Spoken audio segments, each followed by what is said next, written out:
Halo teman-teman gue Pedia, balik lagi nih sama Fani.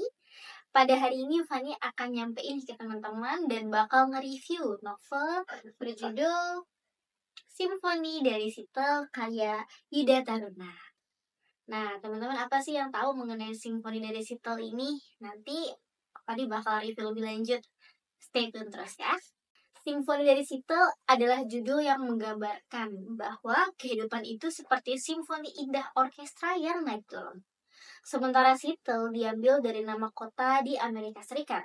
Karena novel ini berisi sebagian besar tentang seni, maka Seattle adalah latar yang cocok bagi penulis. Penulis mengambil contoh latar pada tahun 1990-an, di mana musik-musik Seattle Song berhasil menembus jalur mainstream di Amerika Serikat. Beberapa contohnya adalah Nirvana, Alice in Chains, Soundgarden, dan juga Pearl Jam. Jadi Ross MC Kleiser dengan latar belakang yang retak mencoba menjalani hidupnya menyusuri dunia musik, percintaan, dan menulis dengan cara yang dia yakini tepat, telah membuktikannya. Oke, jadi Fani mau bacain bagian belakang dari si buku ini dulu ya. Banyak dari kita yang ketika membaca novel terbuai dengan suasana yang diberikan oleh kalimat-kalimat yang indah. Seolah-olah hidup itu seindah dan semudah itu. Padahal, ketika kita menutup buku dan melakukan aktivitas lain, realita masing-masing tetap menghantui. Novel ini mengisahkan tentang seorang Ross MC Callister dari Seattle, di mana lika-liku hidupnya seperti mengingatkan kita terhadap kenyataan yang mungkin relevan dengan membaca. Jika dihadapkan dengan pilihan yang sulit, jelas kita harus memandang keadaan dengan lebih objektif dan bertindak lebih bijaksana untuk menjangkau jangka yang panjang. Ross MC Callister dengan latar belakang yang retak mencoba menjalani hidupnya menyusuri dunia musik, percintaan, dan menulis dengan cara yang dia yakini tepat telah membuktikannya. Dan pada akhirnya, Ross berhasil melewati itu semua. Walaupun ada beberapa bagian yang gagal dia capai, dan mengakhirinya dengan berhasil merilis buah tangannya. Aspek-aspek yang penulis susun dalam novel ini antara lain adalah stoikisme, kemampuan mengetahui kelemahan dan kekurangan, serta penerimaan atas segala hal yang terjadi. Oke, jadi sekarang kita masuk ke dalam isi cerita. Fani bakal spoiler dikit nih ke kalian mengenai si buku ini tentang apa sih, biar kalian punya gambaran dan biar makin penasaran lagi. Jadi buku Simfoni dari Seattle oleh Yuda Taruna adalah perjalanan emosional melalui kehidupan seorang pria bernama Ross MC Callister di tengah-tengah kota yang dipenuhi hujan, yaitu Seattle.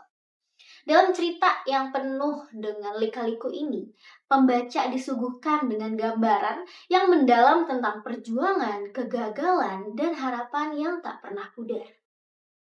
Ross MC Callister, tokoh utama dalam buku ini, adalah sosok yang penuh dengan impian dan tekad.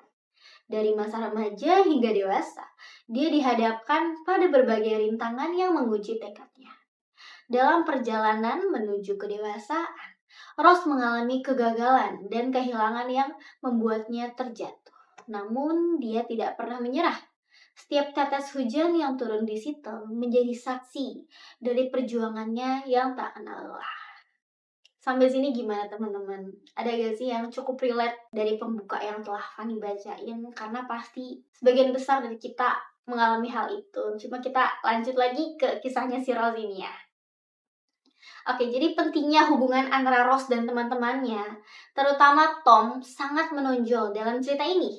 Tom adalah sosok yang selalu ada di samping Rose, memberikan dukungan dan semangat di saat-saat sulit.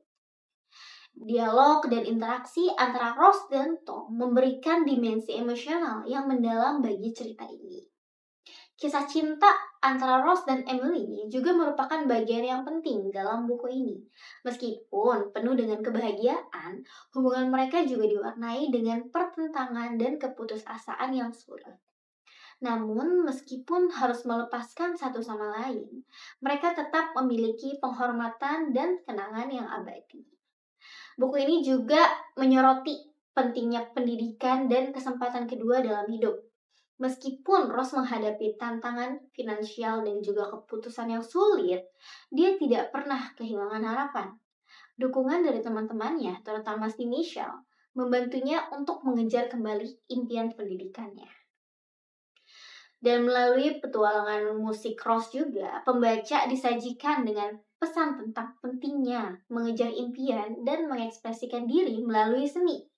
Dalam band yang dibentuknya, Rose menemukan tempat untuk menyalurkan bakat dan kreativitasnya, serta mendapatkan dukungan dan inspirasi dari teman-temannya. Walaupun kisah asmaranya kandas dengan impiannya, dia punya teman-temannya yang selalu dukung dia, guys. Kita lanjut. Jadi kisah simfoni dari Seattle tidak hanya tentang perjalanan Rose, tapi juga tentang pesan-pesan yang ada dalam persahabatan, cinta, impian, dan juga keberanian. Dengan gaya percintaan yang mendalam dan gambaran yang kuat tentang kota Seattle, Yuda Taruna berhasil menciptakan sebuah karya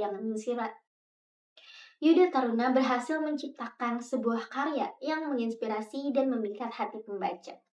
Rose melangkah ke dalam studio rekaman dengan semangat yang membara. Bersama Tom, mereka menghidupkan kembali melodi-melodi yang terpendam di dalam diri mereka.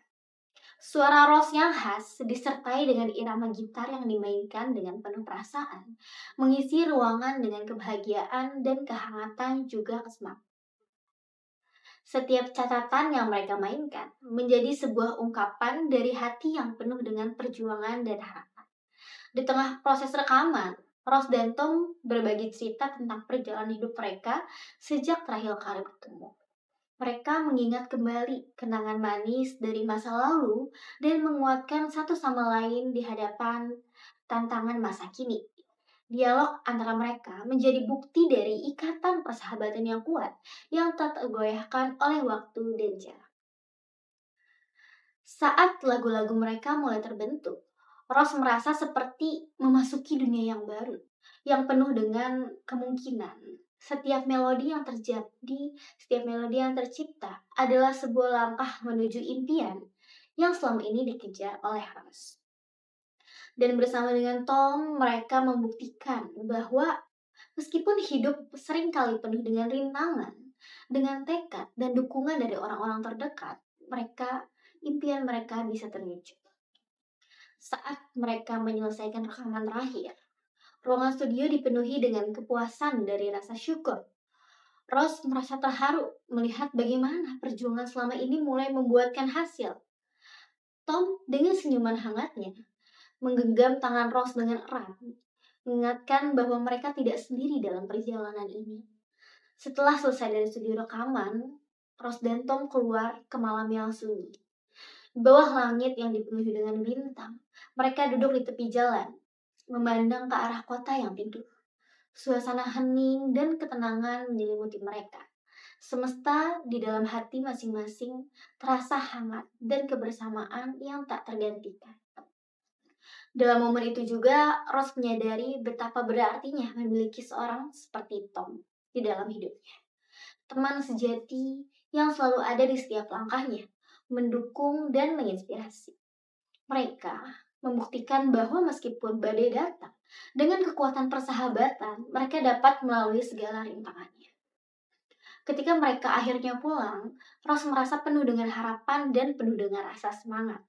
Meskipun masih banyak tantangan yang harus dia hadapi, dia yakin nih bahwa dengan tekad dan dukungan dari orang-orang yang tercinta, dia bisa mengatasi semuanya.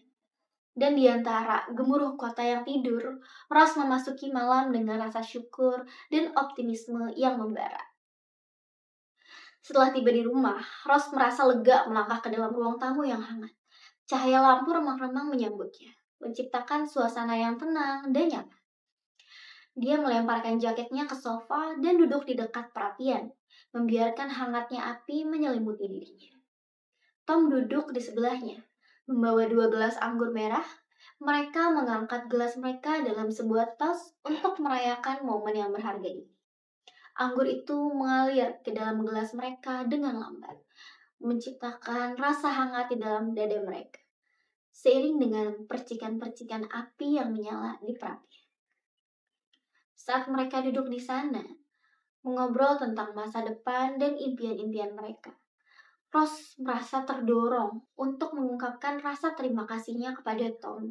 Dia merasa beruntung memiliki teman sejati seperti Tom, seorang yang selalu ada di sisinya dalam suka maupun duka, yang selalu memberikan dukungan dan juga inspirasi baginya.